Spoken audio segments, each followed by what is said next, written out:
এটা হলো গোশ রান্না। গোশ রান্নার সাথে আলু দিয়ে গোশ রান্না চলতেছে এখন। মজার মজার খাবার, শুধু খাবো আর খাবো, খেয়ে খেয়ে মোটা হয়ে যাবো। টাকা পয়সা আজকে আছে কালকে নেই, ইনশাল্লাহ শুধু খাবো আর খাবো আর মোটা হয়ে যাবে।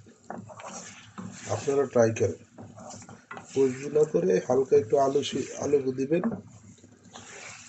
কি যে টেস্ট, আপনাদেরকে কিভাবে বুঝাবো। টেস্টে টেস্ট। আর মাঝখান থেকে আমার ওয়াইফ আমাকে বলে আমি নাকি পাগল হয়ে গেছি। হা হা হা হা। ওরে ভাই, এত সুন্দর রান্না, রান্না খেয়ে পাগল হব না কি হব? আমি কি শুধু পাগলের, পাড়া প্রতিবেশী সবাই